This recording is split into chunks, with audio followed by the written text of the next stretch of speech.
So obviously you enjoy distance races. You were saying, marathons sometimes are too short for you. Well, But I don't like like I said, I don't like beat myself up on pavement unless I'm going to get my first or second or third place gosh.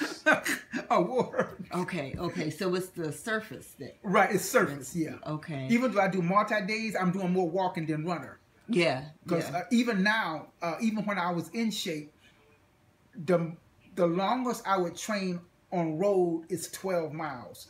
Basically, if I'm going to go longer, I'm going to get it. I was going to run a half marathon. Okay. Yeah, so I do, and the reason for me going on the trail was originally because of my arthritis. Right, right. And I used to go on when I got injured, and then or when I was hurting, and then eventually I just stayed on the trail, and then about my arthritis. Okay, I started running when I was at 82. I actually started running. My friend Carol in '86. She gave me a book on stretching. Because I was so used to running in pain. I was running a lot of times I was in pain all the time. So I was thinking without the arthritis. So I still got the book upstairs somewhere. But I was looking through the book, I'm reading through it, and it's like, wait a minute. This isn't arthritis. These are running related injuries. For 4 years, I was running on all the injuries, whatever the minor part of it, what can keep you going. Yeah. I was running on all that. So I had to distinguish between. It's like, wait a minute, So I kind of like started monitoring myself for a little bit. Basically, I ran 4 years of pain when I didn't have to. Right. So what was the secret? The surface. The surface, yeah, the surface. Yeah. And right, because once you get off of pavement and onto the soft surface, since you're using more muscles, you're gonna hurt more because you're using muscles that you haven't done before. Sure. But once you get used to it, you don't want you're gonna feel the pavement. Okay. You don't want to go. I always tell injured folks get off the pavement, run on dirt and run on the track. Yeah.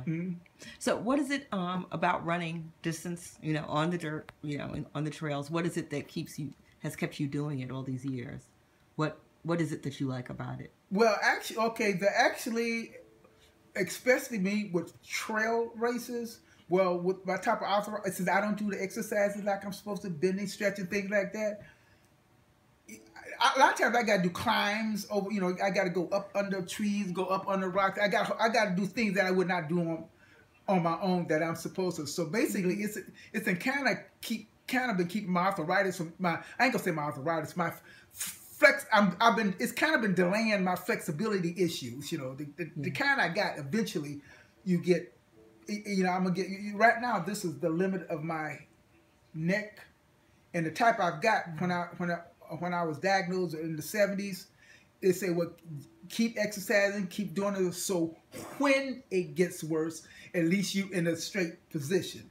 So eventually I probably won't even be able to move from side to side. Wow. But it's one that gets worse. When I see the doctors, when they find out what I have and find out what I'm doing, it's like, well, whatever you're doing, keep doing. So one thing about the running, especially the trail running, it was basically health reason.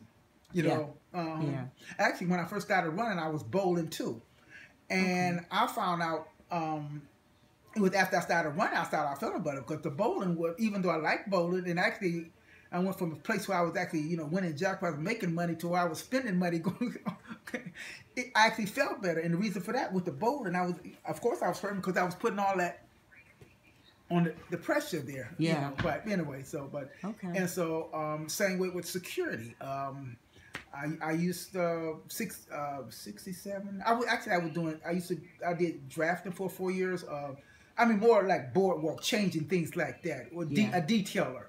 And then I got into security, where there was a part in the '70s where drafting jobs was kind of hard to find. Okay. And so I got into security temporarily. Okay. But for some reason I found I felt better. I didn't know it at the time, but I felt better because I was moving around and not bent over a board. And then, like I said, I got to temporary, basically end up staying in it. Yeah. Okay. But basically the movement, I tell everybody, once you think I can't or I don't want to, that means you're supposed to be doing it. I don't care if you 1 or 100. Yeah. Okay. Mm-hmm. Well, this has been great. Thank you for telling me about your history and Team Marathon's history. Is there anything that uh, that we haven't touched on that you think is important for people to know about Team Marathon? Yeah, I'll remember it as soon as you're gone. And I'll be back, so you know. Yeah, yeah, but right. You just write it down, and we'll talk about it when we come back. They've been, What do you think has kept the team together so long? I mean, you know, you hear about other teams, like there was one in New York that hasn't been together for a while. I know there was a black running team in Chicago that started around the same time, and they're not together anymore. What is it that has kept Team Marathon together? Our leaders. Dex, Warren, and mostly Dex and Warren. You know, because they were basically they were the two. You know, Dex and now Warren and kind of taking over. It's like, I mean, we never kind of like elect. You know. And I was reading Dex's. If you got a good team leader, everybody else gonna stay. You know. Yeah. Most of the ones. What about Stanley Tolliver? Did he ever really? Stanley Tolliver. I don't hear people talk about him much. I forgot, but say he did run a little. But you know, he wasn't around that long afterwards before he died. You know, but but he ran a little bit. Yeah. Yeah. Okay. Yeah, I'd forgotten about Stan. Yeah. There's a few other people, and then I just got Michigan. They're not Team Marathon members, but the couple of guys I used to see, I can't think of their names right now. But right now, they in the NASA Hall of Fame. They worked for NASA at the time. I can't think of their names right here. Yeah, there's two guys. Yeah, two blacks that we used to see. I don't think they were never members, as far as I know. But those are two other that placed in the age group that they're a little older than me. That we saw in a lot. Okay. But just talking about blacks in period. But interesting. Great. Okay. Thank you.